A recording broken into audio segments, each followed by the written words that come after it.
Gravando aqui. Pessoal, então retomando aqui a nossa aula, a gente vai dar continuidade aqui, tá bom?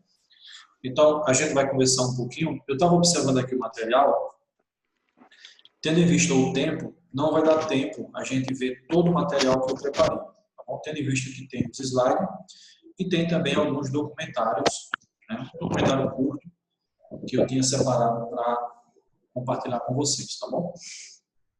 Mas aí vai dar tempo a gente falar um pouquinho sobre o México, né, a questão do México e dos Estados Unidos. E no finalzinho dessa aula vai ter um documentário de 9 minutos que eu vou compartilhar com vocês, tá bom? E eu também vou compartilhar com vocês uma atividade, tá bom? É uma atividade composta, se eu não me engano, são de 14 questões. E essas questões, elas são todas objetivas, são questões de marca X, tá bom? Então eu vou compartilhar com vocês. Vocês vão realizar depois. Aí, quando for amanhã, se der tempo amanhã, aí a gente conclui o conteúdo da manhã e realizamos a correção da atividade. Tá? A gente vai ver dependendo do tempo. Eu adoro essas aulas assim que os professores colocam tipo vídeo assim pra gente assistir, tá ligado? Eu acho massa. Okay. O pessoal só reclamou uma vez, acho que foi Camila mesmo que reclamou uma vez, porque eu compartilhei um documentário e o documentário é bem extenso. Mas é o que eu vou compartilhar hoje é curtinho, são de 10 minutos, tá? Então, vamos lá. Então, continuando aqui, a gente falou um pouquinho sobre a migração, sobre refugiados, falamos um pouquinho sobre globalização, né? Sobre o desenvolvimento das redes geográficas, ou seja, dos meios de transporte, dos meios de comunicação e de informação. Tá bem? Agora, eu trouxe aqui quais os direitos de um refugiado. Tá? Isso vai depender de cada país. Tá bom? No Brasil, tá bom? O Marquinhos acabou de entrar por aqui. No Brasil, a gente vai ver aí quais são os direitos que esse refugiado tem. Tá bom? Aqui no Brasil, a gente tem uma legislação, a gente tem uma lei que trata justamente desses direitos. E a gente tem um órgão, ou melhor, a gente tem um instituto, né, que é o CONARE, que é o instituto quem outorga a situação desses refugiados que aqui entram no nosso território. Então, quais são esses direitos? Vamos lá. São direitos garantidos aos direitos fundamentais de qualquer estrangeiro em situação legal. É bom colocar essa observação aqui, ó, em situação legal. Tá? Então, por exemplo, o haitiano entrou aqui, o sírio, né, lembrando que nos últimos anos tem entrado. Pessoal, tem alguém com o áudio ligado? Desliga, por favor. Lembrando que nos últimos tempos, nos últimos anos, tem entrado bastante sírios, né, aqui no Brasil. Também haitianos, venezuelanos e bolivianos. Então, quais são os direitos desses refugiados quando ele chega aqui no nosso território, né, e torna-se um refugiado legal? Então, ele tem direito à escolaridade, ele tem liberdade de pensamento, livre deslocamento, assistência médica, né, ingresso ao mercado de trabalho e o não repatriamento forçado, ou seja, ser devolvido para o seu país de origem. Tá? Então, ele chegando aqui de forma legal, ele tem todos esses direitos garantidos. Tá? E quem é que dá todos esses direitos? Né? Como eu comentei com vocês há pouco, esse instituto aqui chamado de CONARE, né, que é o Comitê Nacional de Refugiado. Lembrando que nas nossas últimas aulas, eu comentei com vocês, eu falei um pouquinho sobre a ONU, né, que ela surgiu lá após a Segunda Guerra Mundial, e a ONU ela tem várias agências. Né? Eu falei que ela tem o Banco Mundial, o FMI, a UNICEF, OCDE, ou seja, tem várias agências. E tem uma agência da ONU, que é o ACNUR, né, chamada de ACNUR, que é uma agência que trata exatamente sobre essa questão do refugiado. Tá? Isso em uma escala global, mas em uma escala regional, aí cada país tem a sua legislação. No caso do Brasil, o refugiado chegou aqui, ele tem todos esses direitos aí garantidos por esse órgão aqui, que é o CONARE, o Comitê Nacional de Refugiados. Então, esse instituto aqui, ó, ele é responsável por outorgar, ou seja, aprovar, consentir aos refugiados, né, documentos de residência legal no país. Ou seja, o refugiado chega aqui, obviamente que ele quer se tornar legal, né, ele não quer continuar na ilegalidade, então ele vai pedir aí o seu visto e esse comitê, o CONARE, é quem vai ser responsável aí por analisar toda essa situação e identificar se realmente ele é um refugiado ou não. Caso ele for um refugiado, aí ele vai ter toda a sua documentação, todos os seus direitos garantidos. Tá? Então, esse órgão CONARE, alguém pode se perguntar, professor, a gente tem vários ministérios, né? Ministério da Economia, da Justiça, da Educação, da Cultura, do Esporte, e esse comitê, esse CONARE, ele pertence a qual ministério? Perceba que eu trouxe aqui, ó, é um órgão, né, de deliberação coletiva interministerial. Então, se você fizer uma pesquisa rápida, você vai perceber que esse comitê, ele tanto está integrado, por exemplo, ao Ministério da Justiça, ele está integrado ao Ministério da Segurança Pública, ao Ministério da Educação, ao Ministério da Saúde. Então, perceba que é um comitê que ele integra, como o nome já está dizendo, ele integra aí vários ministérios. Tá? Então, comentado aqui sobre esses direitos, né, que o refugiado ele tem quando chega aqui no Brasil, aqui agora a gente vai comentar um pouquinho sobre a questão do processo migratório México-Estados Unidos. Tá bom? A gente já viu que a migração espontânea, ela tem como principal objetivo a procura de melhores condições de vida. Né? Então, a gente sabe que os Estados Unidos, lá no século XIX, né, ele passou aí pela Revolução Industrial, rapidamente ele tornou-se um país urbano, né, ele conseguiu se desenvolver rapidamente, enquanto o país vizinho, o México, né, que foi colonizado por outro país, né, os Estados Unidos foi colonizado pela Inglaterra, o México foi colonizado pela Espanha. O México ele não conseguiu esse desenvolvimento que o seu vizinho conseguiu. Então, uma vez que os Estados Unidos conseguiram todo esse desenvolvimento, começou esse movimento migratório, né, do México para os Estados Unidos.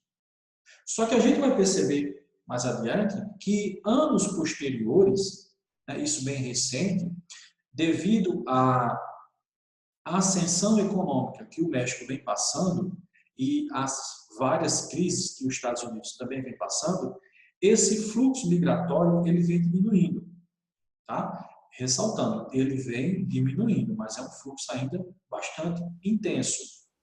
Então, a gente costuma observar, a gente costuma perceber que se fala muito nessa migração, né, do México para os Estados Unidos. Só que não é só o mexicano. Né? Tem aqueles países ali vizinhos do México, da América Central, por exemplo, a Guatemala, Honduras, Nicarágua, que eles migram para o México e do México eles tentam entrar em território americano. Então, não é apenas o mexicano. Então, a partir dessa ascensão econômica do México e a partir dessas várias crises que os Estados Unidos vem passando, eu comentei com vocês que esse fluxo ele vem diminuindo, o que é que acontece? Muito dessas pessoas da América Central, elas estão fazendo a opção de ficar onde? De ficar no próprio México. Por quê? Porque o México ele vem passando aí por uma ascensão econômica, né, nos últimos anos.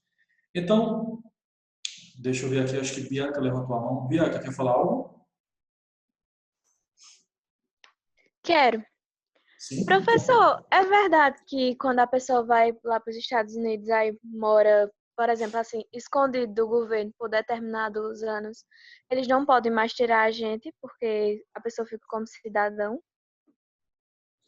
Veja só, depende da sua situação. Se você entrar nos Estados Unidos de forma legal, você não vai ter nenhum problema. Tá? Agora, se você entrar de forma ilegal, aí sim, você vai ter que ficar escondido, porque no momento que a polícia for perceber você, você vai ser deportado. Por exemplo, digamos que você viaja, você consegue sua documentação e você viaja para os Estados Unidos a trabalho. Então, lá no seu visto, você vai passar, por exemplo, 30 dias. Ou, de repente, você vai a passeio, né, como turista. Você vai passar, por exemplo, 8 dias. Então, passado esse prazo, se você não retornar, você já passa a estar nesse país de forma ilegal. Tá? Aí sim, você de forma ilegal, aí você tem que, se você quiser continuar por lá, aí você tem que estar se escondendo, porque na hora que a polícia identificá-lo, você vai ser o quê? Você vai ser deportado. Lembrando que tem muita gente hoje em dia que vive, né, nos Estados Unidos de forma ilegal. Até trabalho, né, são trabalhos que o americano ele não quer exercer. Lembrando que, por exemplo, essa xenofobia, né, essa aversão ao estrangeiro que existe lá nos Estados Unidos, né, eles dizem que, por exemplo, o latino-americano ele vai para os Estados Unidos, por exemplo, para roubar a oferta, né, as vagas de emprego lá existentes. Só que é o seguinte, o latino-americano que vai para os Estados Unidos, chegando lá, ele vai exercer funções que o americano não quer exercer. Por exemplo, vai trabalhar em restaurante, vai trabalhar, por exemplo, na cozinha de restaurante, vai trabalhar de garçom, vai trabalhar como jardineiro, vai trabalhar, por exemplo, como doméstica. Ou seja, são funções que o americano não quer exercer. Mas mesmo assim eles dizem que o latino-americano está indo para lá para roubá-los os seus empregos. Tá. Bianca, tranquilo? Tranquilo. Eu pensei que eles iam lá de forma ilegal, aí começava a morar e depois os Estados Unidos não podiam mais tirar ele. Sim, um detalhe que eu esqueci. Se, por exemplo, ele começa a morar lá, acho que tem alguém com algo, deixa eu ver aqui. Tem alguém, pessoal, tem alguém com áudio ligado? Desliga aí, por favor. Veja só que é o seguinte, eu não sei ao certo, mas se eu não me engano, se, por exemplo, se o brasileiro ele conseguir casar com uma americana, por exemplo, conseguir filho com uma americana, se eu não me engano, eu acho que automaticamente ele ganha um visto, pelo fato de ele ter formado uma família, de ter um vínculo lá nos Estados Unidos. Tá? Nossa, que legal. Então, seguindo aqui. Por exemplo, eu trouxe aqui para vocês, ó, por exemplo, na década de 1980, 1990, o que é que aconteceu? O crescimento da taxa de imigração para os Estados Unidos, né? Então perceba aqui, ó, que nessa década aqui, essa taxa aí, ela foi o quê? Ela era bastante intensa. Então, devido a esse forte deslocamento de pessoas, o que é que aconteceu? Forte vigilância na fronteira dos Estados Unidos. Então, acredito que vocês devem ter acompanhado aí, por exemplo, o último presidente que lá está, né, o Donald Trump, ele tinha como proposta política de ampliar, na verdade não era de criar, porque o muro já existe, né, uma parte já existe. Ele tinha ali, se eu não me engano, o muro que já existe foi construído por George W. Bush, pai, né, porque teve o pai e teve o filho também, que foi presidente por lá. Então, o Trump ele tem a proposta, né, de ampliar esse muro, né? Justamente para quê? Para barrar aí, esse fluxo migratório existente entre o México e os Estados Unidos. Tá? Só que acontece que, momentos depois, aquilo que eu comentei com vocês anteriormente, os Estados Unidos ele vai passar por algumas crises, também, e ao mesmo tempo o México ele vai passar por uma ascensão econômica muito significativa. Então, de certa forma, isso vai diminuir esse fluxo migratório.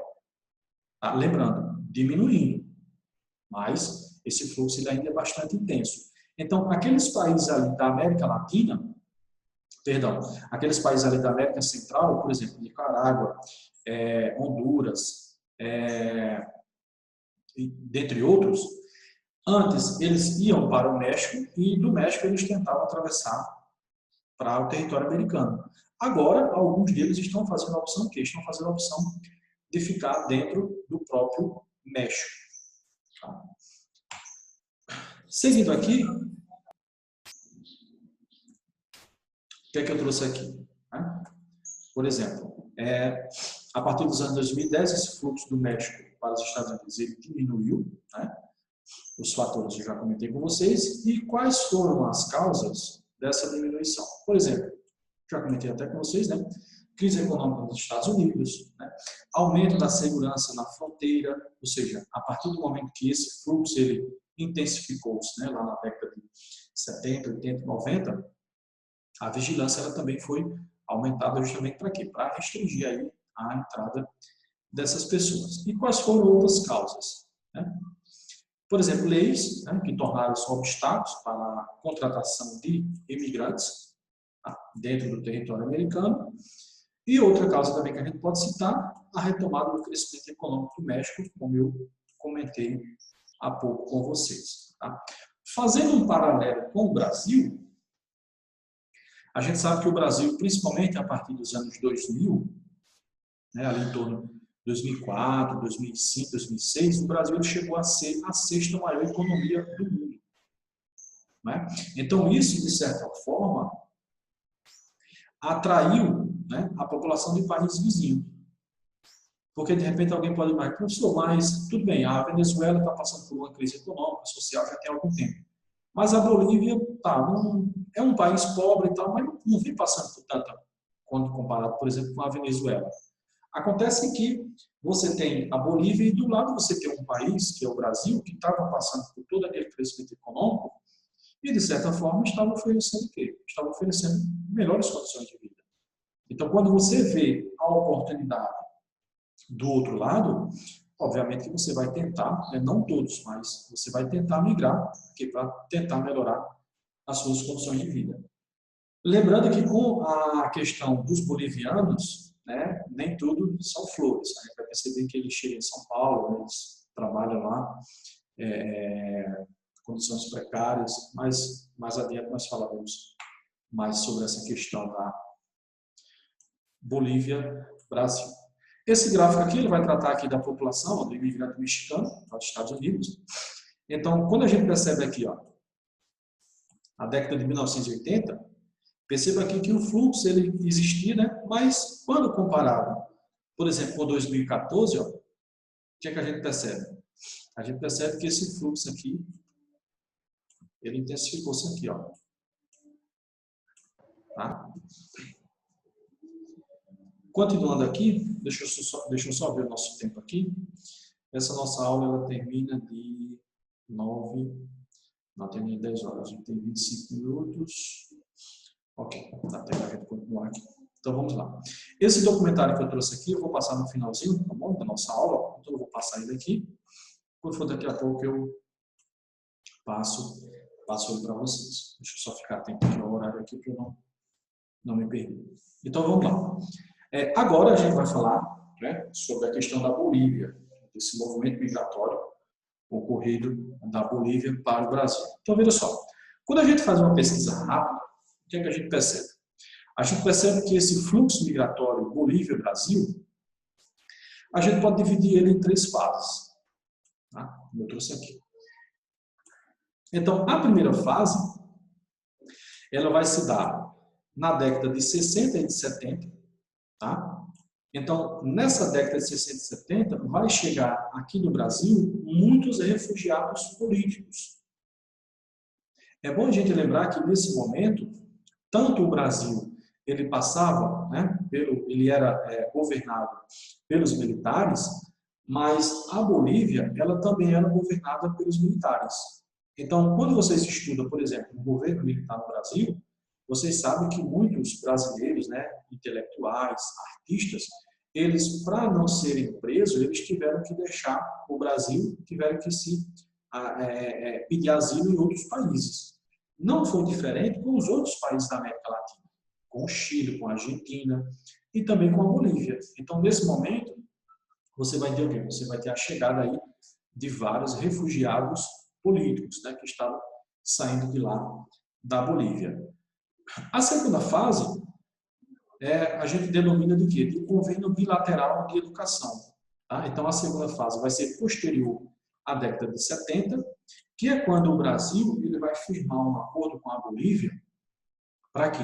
Para que bolivianos, né, venham de lá para o Brasil. Para quê? Para aqui estudar. Tá? Tem até alguns documentários lá no YouTube que mostram isso. E a terceira fase, o que é que a gente vai ter aqui? Ó? Então, perceba que na primeira fase e na segunda, a gente pode dizer que o boliviano ele vinha para o Brasil para explorar o próprio Brasil. Explorar no bom sentido, ou seja, ele vinha para cá para aproveitar o que o Brasil tinha de melhor. Já na terceira fase, o que é que acontece? O boliviano ele vem para o Brasil para quê? Para ter a sua mão de obra explorada. Explorada onde? Explorada principalmente em São Paulo. Tá? Acredito que você já deve ter visto algum documentário. Se não viu ainda, né, dê uma pesquisada. Vocês vão ver que tem documentário no YouTube que mostra que esses bolivianos eles trabalham em condições precárias em São Paulo. Né? Eles trabalham no mesmo local que mora, trabalha 10, 12, 14, 16 horas por dia. Tá? E eu trouxe aqui a questão do Mercosul, né? Qual é a relação do Mercosul com, por exemplo, esse acordo firmado aqui entre Bolívia e Brasil. Lembrando que o Mercosul, né, faz parte do Brasil, Argentina, Paraguai e Uruguai, só que a Bolívia ela é um membro associado. Tá? Então perceba que esses países que fazem parte como membro permanente e como membro associados, isso facilita o quê? Isso facilita alguns acordos. E não só acordos na área da economia, mas também na área da educação. Como foi esse caso aqui, a questão aqui do convênio bilateral realizado entre Bolívia e Brasil. Seguindo aqui, deixa eu só movimentar aqui minha câmera. Seguindo aqui, como eu comentei com vocês, ó, as condições de trabalho desses bolivianos, né, elas são o quê? Elas são análogas à escravidão. Porque, como eu comentei com vocês, eles moram e trabalham no mesmo local, são condições de trabalho precárias. Tá? E a gente pode até associar essas condições de trabalho, né, lembrando que é na indústria têxtil, lá em São Paulo, né, as oficinas de costura, a gente pode até associar com a mão de obra existente lá na primeira Revolução Industrial. Lembra quando a gente fala sobre a primeira revolução, né, que as pessoas trabalhavam homens, mulheres, crianças, sem condição de trabalho nenhuma, sem direitos assegurados, trabalhavam 10, 12, 14, 16 horas por dia? É o caso da maioria dos bolivianos aqui no Brasil. Aí alguém pode se perguntar, professor, mas por que eles se sujeitam a todas essas condições? Porque esses que se sujeitam, eles estão aqui no Brasil de forma o quê? De forma ilegal. Então, se eles estão de forma ilegal, eles acabam aceitando essas condições de trabalho. E os donos de oficina, né, os donos dessas empresas, de certa forma, acabam se aproveitando dessa mão de obra desses bolivianos, porque sabem que eles não podem fazer praticamente nada. Eles vão reclamar para quem? Que se eles reclamar, a polícia botar a mão neles, eles vão ser deportados lá para a Bolívia. É coisa que eles não querem. Então, eles acabam aí aceitando aí essas condições de trabalho precárias. Tá? Pessoal, até aqui tranquilo? Alguma dúvida?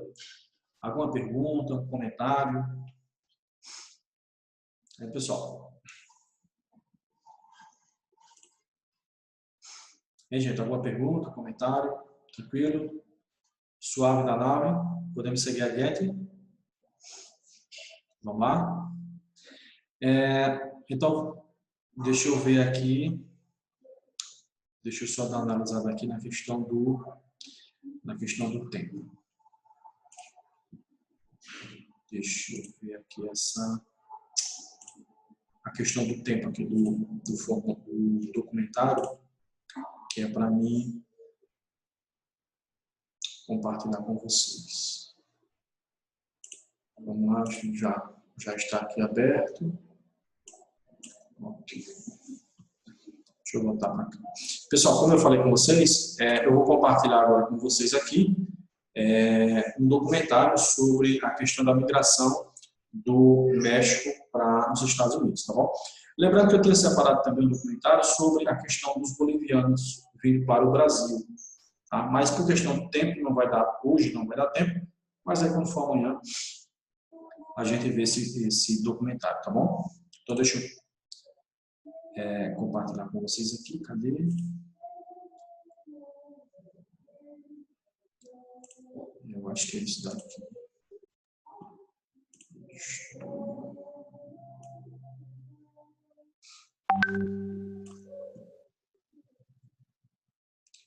Pessoal, eu vou querer só que vocês me dêem um feedback para me dizer se vocês estão ouvindo o áudio do documentário, tá bom? Deixa eu colocar aqui para iniciar. Quantas pessoas já não sonharam em ir para a Califórnia, viver a vida sobre as ondas? Pessoal, vocês estavam conseguindo ouvir o áudio do documentário? Sim? Ok. Eu estou ouvindo.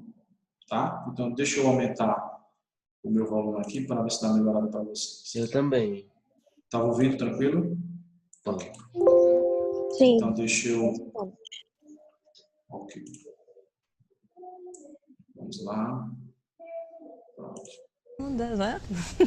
Pois o projeto de morar no estado mais rico dos Estados Unidos ainda está vivo e muito vivo em muitos imigrantes latinos. Mas a Califórnia não é só a terra do cinema, da vanguarda e do dinheiro. Há um lado B nesse lugar, como mostram os repórteres Vinícius Donola, Thompson Lee e Osmar Freitas Júnior. Na primeira reportagem da nossa série especial, veja a aventura perigosa dos ilegais. Chegamos a uma das áreas mais vigiadas do mundo. Já se vê a bandeira mexicana de dentro do carro em que estamos, uma viatura da Polícia dos Estados Unidos. Um ônibus escoltado por agentes americanos se aproxima da linha que separa os dois países. Esse ônibus está chegando à fronteira com um grupo de imigrantes ilegais do México. Eles têm uma alternativa à deportação, que é o chamado retorno voluntário ao país. Eles vão desembarcar do ônibus, atravessar aquele portão, onde serão entregues às autoridades mexicanas. 1, 2, 3 homens, 4, 5... Ao todo, são 14 imigrantes, todos detidos durante a travessia para os Estados Unidos. Os ilegais carregam o pouco que restou da bagagem. É a volta para casa depois do fracassado investimento no sonho americano. Do outro lado do portão de ferro, a autoridade que os recebe tem a bandeira mexicana no braço. Oficiais dos dois países trocam documentos e, finalmente, o portão é trancado.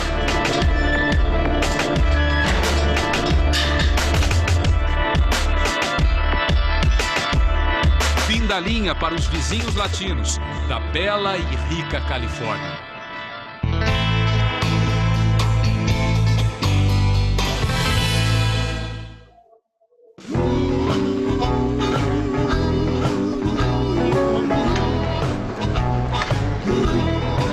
O mais rico dos estados americanos faz fronteira com as cidades pobres do norte do México. De um lado, a imagem de gente curtindo a vida em praias paradisíacas. Do outro, o país vizinho, famílias em estado de miséria, numa busca desesperada por emprego e renda. Para conhecer os pontos de maior tensão na fronteira, o Jornal da Record cruzou o deserto californiano. Chegamos à nossa primeira parada, uma cidade pequena chamada El Centro, que fica no sul do estado da Califórnia, a mais ou menos 150 quilômetros de San Diego, já perto da fronteira, onde fica Mexicali, um município do território mexicano. Vamos passar 2 dias acompanhando os agentes da patrulha de fronteira em El Centro. É onde está lotado o jovem oficial Jonathan Preglow, californiano de San Diego, mas brasileiro de coração. Eu tenho muita saudade do Brasil. Tenho muita saudade. Filho de missionários americanos, Jonathan viveu dos 5 aos 15 anos na cidade de Cruzeiro do Sul, interior do estado do Acre. Há 3 anos na fronteira, o agente Craiglow diz que até hoje não chegou a prender nenhum imigrante vindo do Brasil. Eu não prendi brasileiro, mas uma vez eu traduzi para uns brasileiros que estava prendido aí na nossa estação. É sempre difícil, mas sou americano e trabalho para o governo americano, então eu tenho que fazer o meu trabalho, né? É a lei aqui e tenho que fazer o que eu tenho que fazer. Jonathan nos leva para conhecer as diferentes barreiras que separam americanos do sul dos mexicanos do norte. Uma zona tensa e perigosa, fortemente vigiada pelo governo americano.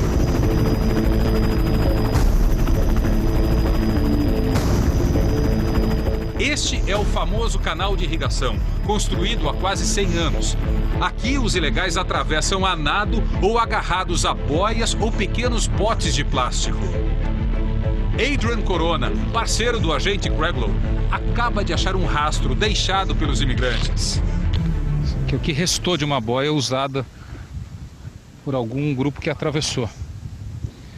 Normalmente essas boias são para 2, 3 pessoas, mas eles acabam sobrecarregando a boia com 5, 6, 7 pessoas. Parte do grupo cai na água e acaba morrendo. We have rescue discs and rescue bags. Nós temos discos e bolsas de resgate que usamos para puxar as pessoas que estão se afogando, explica o agente. Debaixo dessa água parece muito manso, muito calmo em cima, mas debaixo tem uma correnteza muito forte. Né? Eu vi uma vez, eu acho, 12 pessoas em só um pneu, assim, de tractor, cheio de ar. 12? 12 pessoas.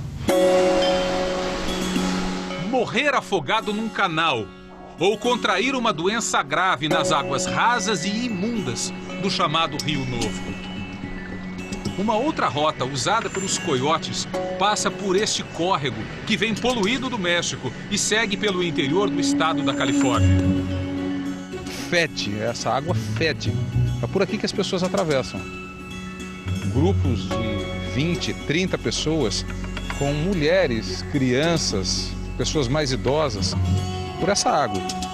É tanta poluição que a água fica coberta de espuma. E é no meio da espuma que os imigrantes se escondem. Ele coloca uma sacola em cima da cabeça, uma sacola branca. Aí eles entram na água e parece espuma. Ele fica bem baixinho, perto da água, com a sacola em cima da cabeça. E às vezes não dá nem para ver o olho ou a cabeça porque eles estão olhando pela sacola. A patrulha usa câmeras com infravermelho. Elas são capazes de detectar o calor do corpo, ainda que a pessoa esteja quase que totalmente mergulhada nas águas de um rio. Atravessar o Rio Novo ou o canal de irrigação é só o começo de uma longa jornada pelo terreno árido. Geralmente o coiote é o último. Pessoal, só uma observação. Vocês já estão percebendo que o nosso tempo está encerrando, né? Tem em torno de 3 minutos para o som se fechar. Então, enquanto vocês estão assistindo ao documentário, vão aproveitando e já colocando o nome de vocês, tá bom? Coloca o nome de todo mundo que está presente, coloca o nome lá no bate-papo, ok? Para passar. O coiote normalmente é o último a passar. É o último a passar. Aí quando ele passa por trás assim, apagando a pegada. Aí cada pegada eles tentam apagar. Coiote. É assim que é conhecido o homem que cobra para atravessar os imigrantes. Também é o nome de um animal do deserto, tido como oportunista. Por mais experiente que seja, o coiote que conduz o grupo deixa rastros pelo caminho. E na pressa, uma pegada ou outra não é apagada. Como saber se são marcas recentes? Apesar de toda a tecnologia, os patrulheiros ainda usam velhos métodos de investigação na fronteira. Eles prendem essa estrutura com 3 pneus e uma barra de ferro e correntes na traseira do carro. E vão apagando as marcas deixadas na trilha. Apagando marcas antigas para terem a certeza de que, se passar alguém ali, é um grupo novo, um grupo que acabou de cruzar aquele caminho. Quanto mais fofa a areia, a terra de uma trilha ou de um caminho, mais visível fica a pegada deixada ali. No ano passado, só na região onde trabalha o agente Jonathan Craiglow, foram presos 30.500 imigrantes ilegais. Quantos outros conseguiram despistar os patrulheiros da fronteira? E quantos morreram ao longo da travessia? Nem todos que buscam uma vida melhor de forma ilegal conseguem resistir ao extenso e perigoso deserto da Califórnia. Na reportagem de amanhã, a polêmica cortina de ferro que separa vizinhos e os perigos que rondam o sonho dos ilegais no deserto. Muitos imigrantes são deixados para trás, podem morrer de fome, sede, calor ou até frio. Olha, isso que o Vinícius falou.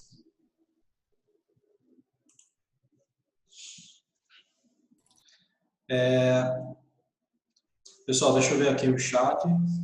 Estou percebendo aqui que a maioria colocou aqui o nome. Tem 39 pessoas presentes, 37 colocou o nome. Acho que deve ter alguém duplicado. Não sei se 7 está continua no celular, no computador. Pessoal, desde já, muito obrigado pela presença de vocês aqui hoje, tá bom? Quando for amanhã, a gente tem mais uma aula amanhã. Quando for amanhã, a gente conclui essa parte do conteúdo, tá bom? Amanhã a gente vai falar um pouquinho sobre o